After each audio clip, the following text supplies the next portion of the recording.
we have to press this great button because I want you to say what you just said one more time for the people in the back. Okay. What did you hear? Because you said, I'm unscripted. No, you said, but you have to get there, is what you said. Because I'm 68 and I just got there. That's what you said to me.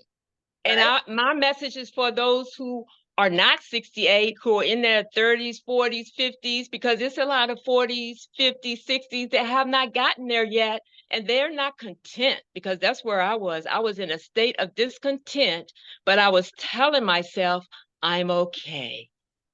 Because I was such a people pleaser and such a person who wanted to fit in and belong, not cause ruffles, but at the cost of what?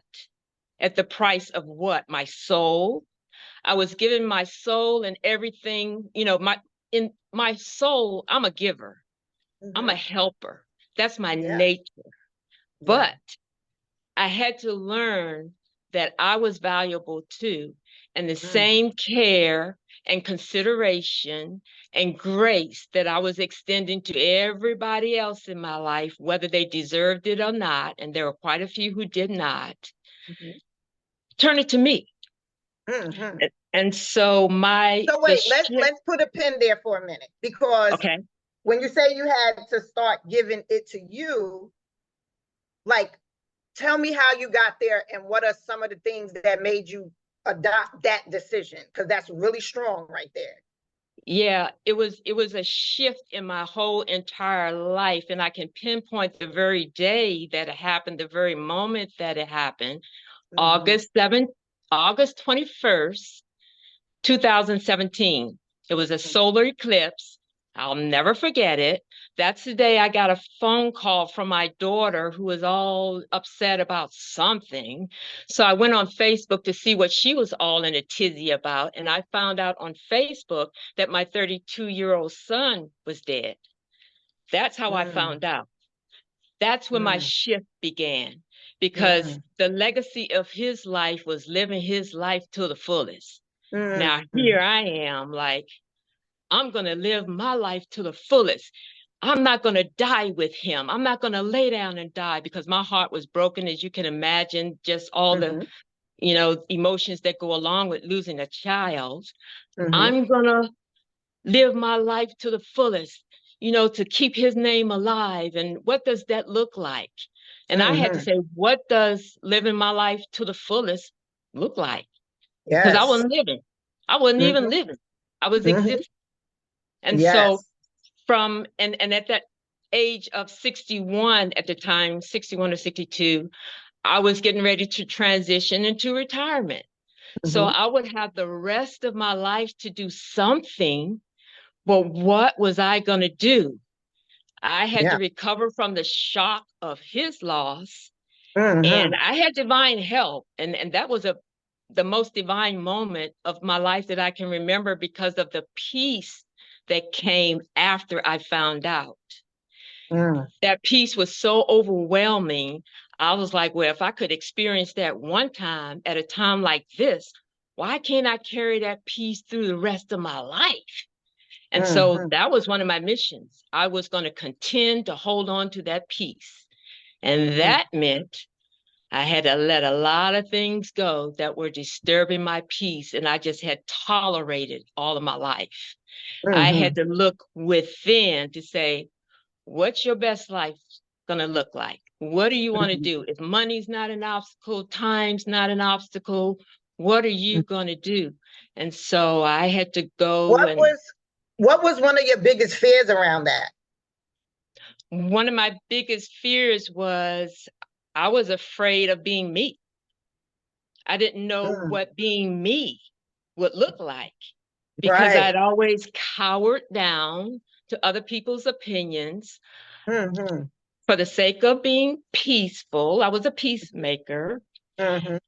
But it was costing me my life, and I was ready to live my life, but I had to find my life, and I wanted to find it on my terms. What does that look like? How are you going to live your life when you've already been pleasing spouse after spouse after spouse, now 4, but I got it right finally.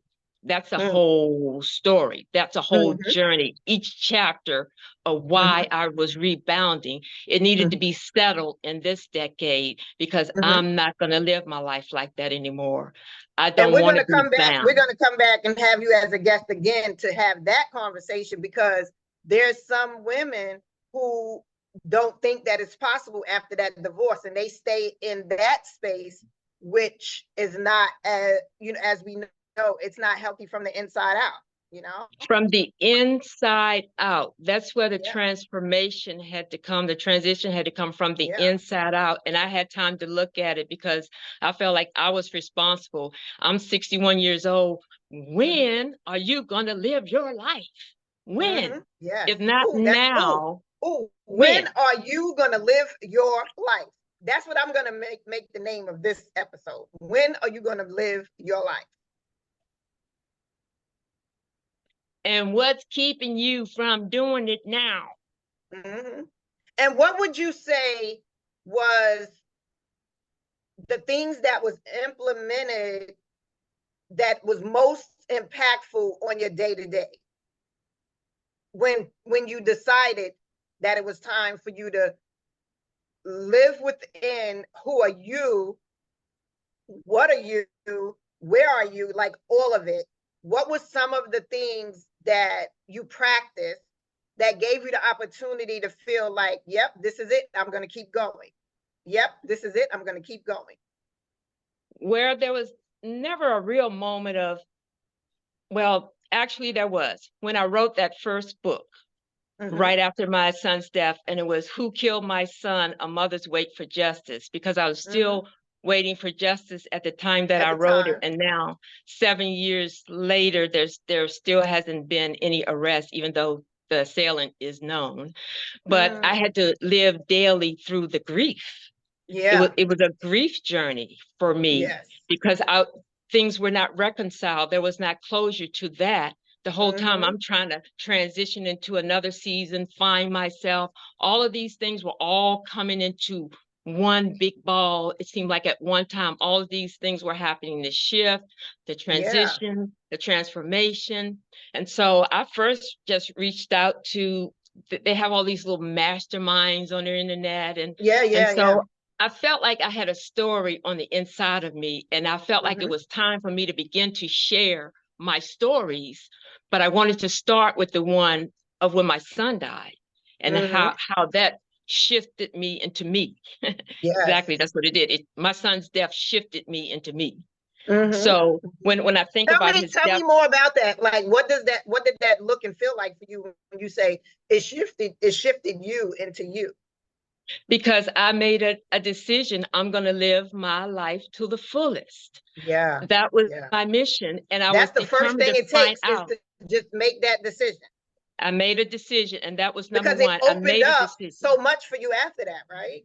So much. I made a decision that I was not going to be controlled by my emotions, because all of my life I was moved by my emotions, and I swayed. If I was sad, I was going to be sad. If I was afraid, I was going to be afraid. And fear was that thing that I lived in for so long. But when I wrote that first book, I found my passion. I felt like it wasn't enough. It's like, yes, I'm a published author at age 62. Yay, great. It was a great accomplishment, but there was so much more. But people saw on the outside, they saw, oh, you're a published author, you're doing great things. You're amazing at how you can, just continue on and share about grief and your son's death. And they saw all the good things on the outside. They would say I was beautiful from the inside out, but they didn't see the inside that I saw. They saw the outside. That's all they saw. What was in me was coming out. What was one of the things that you would communicate with the inside that was the differentiator to help you on your journey? You're worth it. You're worth it. Because my self-worth at a young age was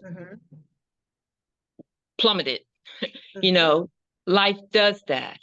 And thus the rebounds from husband, well, my first husband committed suicide, and that was a whole thing. I was a widow and a single mom, boom, in one thing. But when he died, my first instinct was, it's over. I was relieved. I was a very young widow, but I didn't give myself time to heal after that episode of emotional and psychological abuse. I didn't give myself time to heal from those times when I wanted to commit suicide and had a gun to my head because of the torment that I was experiencing. Also, I was doing it in silence. I didn't have anybody to share it with. I was afraid to share it with my parents. I didn't want to worry them. I was in torment. I finally got the nerve to go to my pastor. What a great disappointment that was. It was full of religion and what the scripture says. And I'm like, how about me as a human being who's telling you I'm going through all these things and I'm afraid, and you're going to send me back home to that? And that's one thing I want to put a pin in that, because a lot of women that I speak to, their primary reason for staying in silent suffering is because of religion. Religion. And I have learned to hate it because I grew up in it, and it had its foundational place in me, but I had to learn to get away from the religion and lock into a spiritual relationship with my creator. Which is, yes. And what was revealed to me. Can you talk more about that? Because when people feel that if it's not done in this like written way of what society says it should look like, that it's no longer optional, and it's not, and it's just like the rebellious, it's like the rebellious teen, when in fact, no, you can identify what creator, God, universe aligns with the way you feel and what serves you today, versus silently suffering and ongoing silent suffering with all of the things that you can find solace in and begin anew, right? And at any moment you can begin anew. It begins with that decision. I don't want to live this way. Or even more, ring in your head, there's got to be more to life than this. I saw a bumper sticker one time after my son was killed, and I was just about ready to agree with it and speak it out of my mouth, but something stopped me from doing it. And that was another aha moment when I decided, no, it's not going to be that way. The bumper sticker said, life is a bitch, and then you die. That's a lyric from the song. Yeah, for sure. Really? That's what I saw on the bumper sticker, and I almost agreed, and I caught myself. I heard myself say out loud, no, there's got to be more to life than that. And I was in pursuit of what that looked like for me. What brings me pleasure? What do I enjoy? What do I want to do? When can I stop saying yes when I really want to say no? Why do I feel obligated to serve you because you think I should?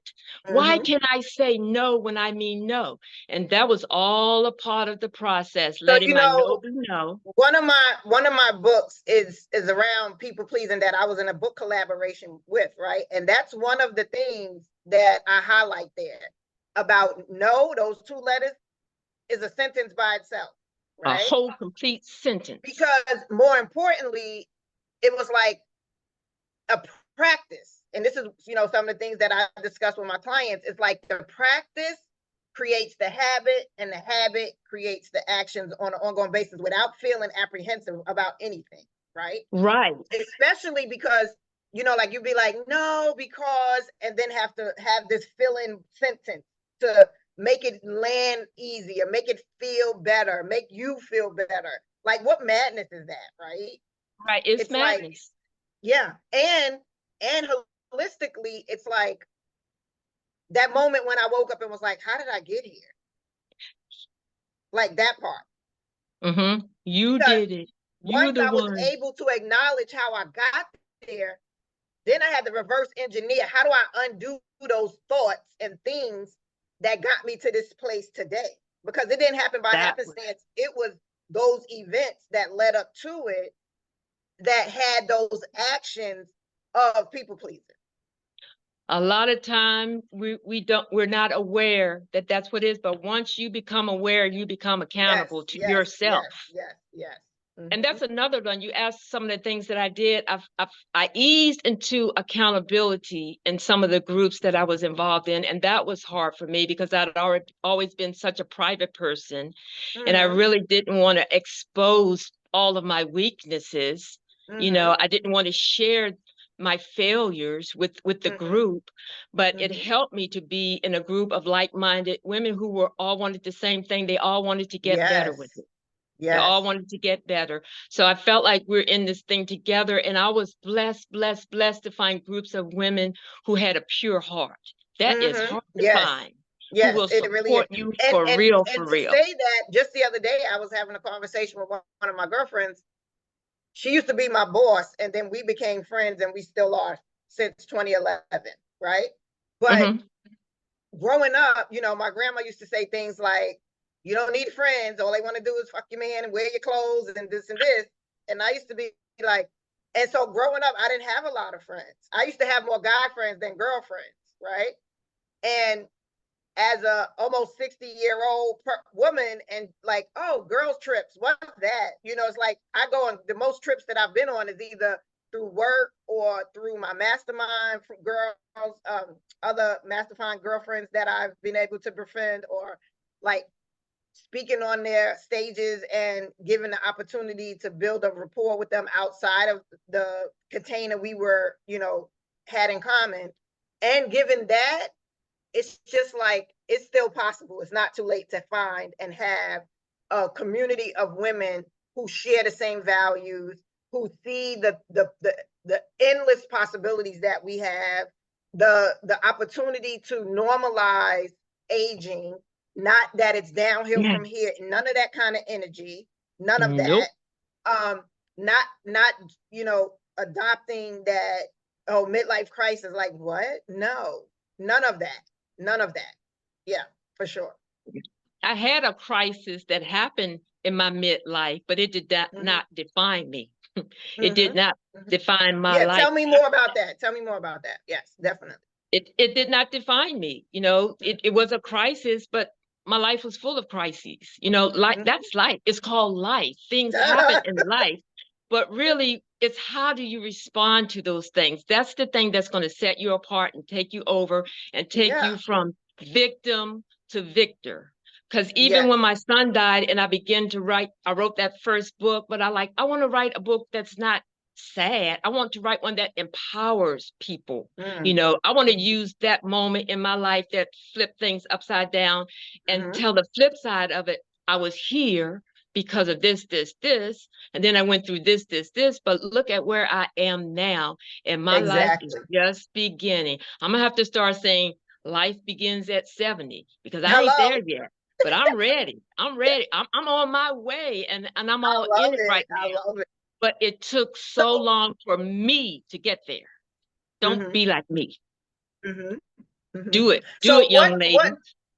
What do you feel is the hardest conversation to have with, like, the Debbie Downers that may be in your family or your friend circle? Oh, I just have words for them, because if you're okay being the way you are, because I know in their heart of hearts, they're not okay.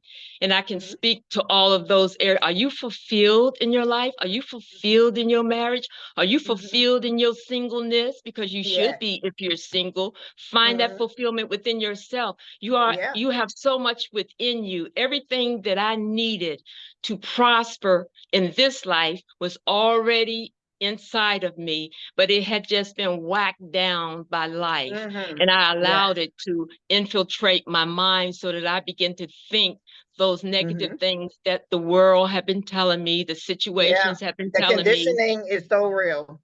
And then when society kicks in and you know, you're just always on a roller coaster, up, down. What do I believe? What do I think? I had to reckon with myself. What do I believe? What do I think? I'm ready to be courageous. I had to find the courage to even speak. What I hear there is intentionality, because that's one of the things that I like you know how they say you hit the nail, you hit the nail. That's one of the things that I continually bring up with my clients, because in the times that you're not intentional, then you can't question the outcome, because you're just like with no you letting it happen. Resolution, right? But right. Intentionality gave me the opportunity to choose me and to choose what I needed, versus allowing guilt to be the blocker, shame to be the blocker. Like, no, this is, and again, if we were socialized in that way to feel that, oh, you just have to pour into everybody else matters, you don't, and it gets you to that, you're so much to everybody else and nothing to yourself, that you get in that numb space, and then you feel like, I don't even know if I can get back there. And it brings that vision of, like when you're in the pool playing with the ball and you try to push it in the water and it pops back up. And push it in the water again and it pops back up. That's how our dreams and desires live and resurface. Something else knocks it back in the water and then it pops up again. And then we just keep ignoring it, where we get to that place and feel like, and then they love to say that we have a midlife crisis. No, it's not a crisis. It's just an awakening and an awareness that you now adopt, and everybody else wants to make it like, oh, don't do that, because then that's empowering you or inspiring you or allowing you to wake up those dormant things, Yeah, those dormant things. That was a part of the process too, when I began to look within to see what does my best life look like. Go back to a time when I was truly happy. Well, I had to go way, way, way back to when I was a little girl. And now, what happened recreate those same feelings for us today, for sure. Yes. Now, what's going to do it for me today? Some things remain. I've always had a competitive nature. I was very athletic. So at 68 now, you want to pick up your athletics because you can? Why not? I can. I told my husband this morning, because I was looking over the internet, getting back into my game. I played tennis, I was the number one seed in high school. I'm avid bowler, former senior state champ in bowling. I wanted to bring those things back. I had laid them down. Why? Because I thought someone might not approve. That's how bound I was. I had to be the other thing that is coming to me when you say that is doing it unapologetically, because when we feel we have to give a reasoning, right? That it's like, imagine you're performing, in the corporate spaces, we code switch just until we get off, right? Right. It's that same thing that we doing and telling our bodies and minds in the times where we find the soft, nice way to say or do something. No, unapologetically show up for what you want. And this is one of the conversations that I had a few weeks ago. I said, it's like, because a lot of my conversations is around intimacy strong, right? Pleasure, intimacy, but more so with yourself. Because when you maximize the relationship of having intimacy with yourself, it's the domino effect in all of your other relationships. It goes from the bedroom and beyond. It's not just because when you have those superficial relationships with yourself starting and with others, you always see yourself in that ever seeking, never finding space of trying to obtain those things. Yeah. And looking for it externally when it's right here, and you just like, it's like that snake that can bite you because it's so close and you ignoring it, Yeah. Yeah. And everything that you just said, that is exactly the way that it is. And we all experience it. We have to respond differently. We have to give ourselves permission to be who we are. There. That word right there. Unapologetic. That's the word. Unapologetically, because you can say no with a reason. No, let your no be no. Let your yes be yes. And if you give a yes, show up for your yes. But if it's no, don't come back at me asking me if I've changed my mind. I've said no. And I had to get strong. Example that I give, because it's like, oh, I can't talk about sex. Oh no, because grandma, mommy, all the things, right? And so I just say real softly, do you have I know grandma and mommy both told me don't get in cars with strangers, right? But I have an Uber and a Lyft app, and if I ask for the phone to be shared with everybody, I'm going to find one of those apps in your phone. So you made a decision that, oh, I could get in cars with strangers. I'm only going over here. I'm going over here. And it's from convenience and because of what's current in lifestyle. But where else can you give yourself that permission to? Well, it's not like I could get in the car. No, you still get in the car and you still book your ride round trip, despite what grandma and mommy said about don't get in car with strangers. So where else in your life can you do that for yourself so that you have the best experience of what serves you today? Self-serving is not a bad word. It is not a bad word, because I had to learn that too when this was all the self-care, and I was halfway on board because I needed self-care and I hadn't embraced self-care because I didn't know what self-care was. I was just getting on. I'm like, isn't that selfish? That went against my nature of being selfish. So I had to reconcile that with, no, I am putting myself as a priority. I'm not just ditching y'all altogether unless there's no room for you in my life, because I'm choosing me, and I'm okay with that because, you know, if you were in that space, you're supposed to still be in that space if you're supposed to be in that space next to me. But now I'm in the space of decluttering all the things that don't serve me. And if it's people, it's people. And I'm not don't necessarily have to tell you to get out of my life. I'm making a change, so I'm stepping away. You're not going to want to follow me. You're uncomfortable let me in put my a pin space there. now. Yes. Let me put a pin there. So I like when you say that. Oh, sorry. When you think of the opportunity to choose you and to choose what's aligned with you, even again, as you said, it's people. Do you feel that need to identify, confirm, like solidify your reasoning, or do you just allow it from that inner field that your body gives you those signals? Like, how do you identify what and who that is? It is more likely not even a who. I had to get the who's out of my life to do me. I had to just ignore all the who's. The who's don't have a say in this part of my life.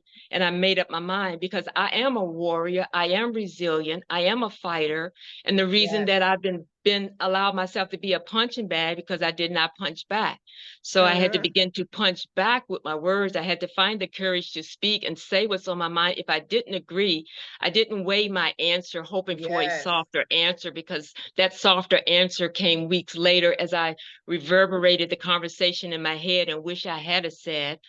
I know I'm full of grace, so I've learned to speak my piece. I feel like other people are saying what they want to say to me. Why am I holding back for fear of being misinterpreted? You know, I apologize if I'm wrong, but I ain't gonna, you know, if you know me and you know my heart, then that's all I have to do is forgive you and allow you to forgive me. And if you don't, that's your choice. But choosing me was just something I was going to do in this stage of my life. So I feel getting closer and closer to the finish line, but I know I got a long way to go. So I'm looking at as a marathon, but I'm running this marathon now with all the wisdom that I've had all my life. So I'm pulling it all together right now to do me. But while when I I'm heard doing marathon, you reminded me of one of my previous mentors, Lisa Nichols, because she would say it's marathon, it's not a sprint. Exactly. That is actually on my vision board. Life is a marathon. I don't have to get there so fast, but I need to be on my way with intention. And so I am on my way with intention to fulfill those dormant dreams. I just dig deep to see what was still in there that needed to manifest, and not let anybody or anything keep me from attaining it, because I can. I'm free. I'm free to be me. If you had a magic wand that you can create that like ideal whatever, because I don't want to say whatever the situation is, what would you change and what would you like manifest through that opportunity for the magic wand for you today? What would I change? Or what would you Instead of, create? Let's say, what would you create? I'm in the process of creating it right now, just following my heart, because I have the time. When I get up in the morning, what do I want to do? Do I want to write? Do I want to read? Do I want to watch TV? Do I want to put together a puzzle? What do I want to do that brings me joy that day? Giving brings me a lot of joy. When I give of myself, when I Yes. pick up the phone to encourage or inspire someone with the conversation, that brings me such pleasure. And when I hang up the phone, I feel so good. But that's something that I began doing when my son was killed, but because people were calling me to console me, and I ended up encouraging them because the way that I saw things was different from the way they saw it. Yes, it was tragic, but I was working with a different reality than they were, because I'd had a supernatural experience before that that let me know, I got you, girl. And that was God speaking in my ear. He's Yes. with me. He's with And me. that's the thing. One of the things you just said about other people getting it, or other people's approval, check, check, check. What are some of the things that allowed you to realize the value of your decisions was within you and not the endorsement of others? Because it was my life and I had to control. I had let other people control me for so long with my emotions. So a part of that was not being swayed by my emotions. Their words affected me because everybody thought I should be doing more than I was doing concerning my son's death. But I knew me. And so I had to, that was when I began to take a stand. No, because God was speaking in my ears direction, what I should be doing. And I was busy listening to those directions because they were critical at that stage. It's as simple as laying my head down on my pillow that night, afraid to be overcome by grief, afraid that I would be crying all night. I was afraid to lay down until I heard the word of the Lord. I give my beloved sleep, sweet sleep. And so I laid down with that. And so I knew I needed to be listening to a certain ear. The world was saying something different.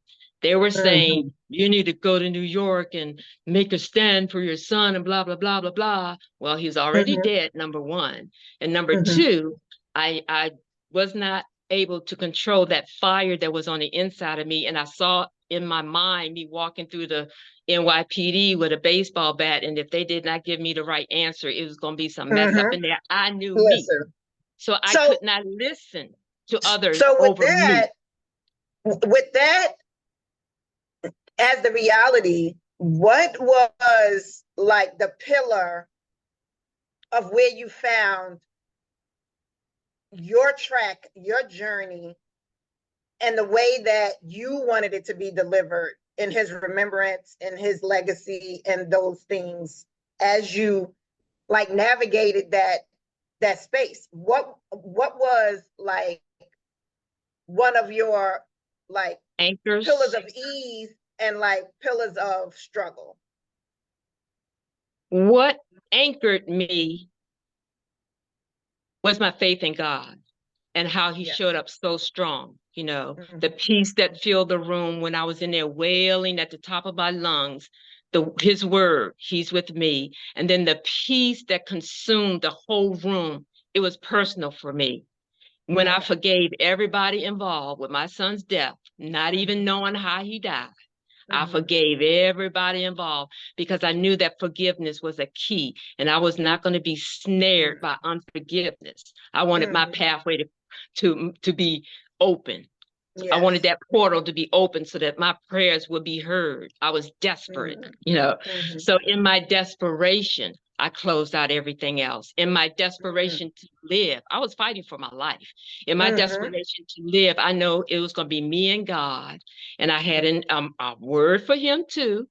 I'm like, you know, either your word is true or you're a big fat liar. And that's where I was with him. I was ready to be open and transparent because he knew anyway. And so the same way I was honest with him, I had to start being honest with myself, telling myself the truth. And so what the world was saying, it did not matter to me because that's where I think that's where I dug my, you know, made a line in the sand and didn't allow anybody to cross that. What was some of the things that you feel that's instrumental that still keeps you strong and standing in your word today? I've been practicing it. I've been, continuing to practice it and know that it's true because, Yes. For so long, the religious world, I was gullible and believing everything they said without digging in deep for myself. So I began to dig in deeper and begin to find myself in that all of this is good for me. I've been fighting against it because I've been trying to conform myself to the way I thought the world wanted me to be and a way I wanted to be seen by the world. I wanted to be accepted, but I didn't accept myself. I want to be accepted. So it was personal. The thing that made me really dig in is like, no one else has a say in my life anymore. That right there. Say that one more time. I had to climb out of that pit. I was in the pit. No one else has a say. I had to climb out bit by bit. So the accountability, me getting around other women who had the same mind. And then when I formed the business, at 62, the LaFonde experience. LaFonde is my middle name. I wanted to start using my name because I had so many other names, So that was your post because when I went to go look for your name and I didn't see Charmaine Castillo, I saw LaFonda. I said, I don't even know if that's the same person. And I'm like trying to see it. So thank you for confirming that. But you know what? It's not the same person. Charmaine Castillo was the old me. This is the new me. Charmaine LaFonde is the new me. Bring it.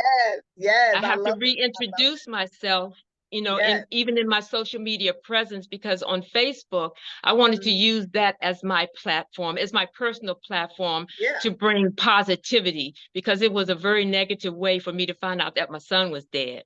So I just wanted to kind of use that. That kind of motivated me I'm going to show up on Facebook positive, all things positive, Positive, So that drives me. That's a bit of my why. But now my why is changing to just use all the things that I've learned in my life, not just, in my midlife, this is midlife, for me. I'm just getting started. Hello. And that's so exciting because I'm free. We did not have, back in my day, there was no internet. So I could not just tune in somewhere and find someone like you who's going to empower women. That was non-existent in my life. And so had there been that voice, perhaps I would have listened and not made some of the mistakes, because people would be transparent enough to talk about the things that people don't talk about. Nobody was talking about it, and I didn't want to start a conversation. I felt like just be quiet and go with it. But now I want to disrupt that by using my voice. Now that I found my voice, I want to use that voice just to be a voice to tell people, listen, I've been there. I understand what it feels like. I know what you're going through. However, that does not give you an excuse to stay where you are if you don't want to be there. Now, if you want to be there, have a seat, get your little tea, sit in your little rocking chair and rock away, baby. But good and well, there are dreams. Just that visual alone just makes me cringe. Like that. There are dreams on the inside of you, pounding to get out. It's like, now's your time. Instead of just sitting here rocking the rest of your life away, still catering to all the other people. Is that really what you want to do? If that's really what you want to do, and you're gifted to do that, that's you. Do that. Don't change nothing. You're happy. But if you're before we close out, yes, can you please tell people how to reach you, how to stay connected to you, where to follow you, all the things? Yeah, y'all can follow me on Facebook, Charmaine LaFonde. That is the new me that's going to be making a lot of noise because it's time for me to show up. I am going to show up. Now, all of your listeners are going to be holding me accountable because they're going to be waiting for me to show up. And give them a way, give them the title of your book again. Oh, you know what? The book that really set it off for me was From Grief to Gratitude. A 31-day devotional guide for greater peace. And even though I wrote it for mothers who have lost a child, anybody that wants to just into another realm of peace. That's what I'm really talking about, because you don't just not want to be sad anymore. You want to be living your life in peace and calm, and it's available. So I just kind of share my story and the process that I had to walk through, the mindset that I had to walk through. So from grief to gratitude, 831. And is it in your links, the links on your Facebook? Is that where they would get it from? They should be. If not, as soon as I get off of here, I'm going to make sure they're there. And I'm gonna also put it in the show. I'm gonna also put it in the show notes so they'll have it as access as well. Okay. Okay, that's great. Thank you for doing that. But well, thank you for coming on the show today. Totally appreciate you. This will be posted at least by 12 o'clock today. Wow. And I will also love to have you back, as I said earlier, because you have a well of value to provide, and many people that will give you the opportunity to move their needle from being in a stuck space. And so thank you again for coming. Thank you for inviting me. I really enjoyed this conversation. Yeah, me too.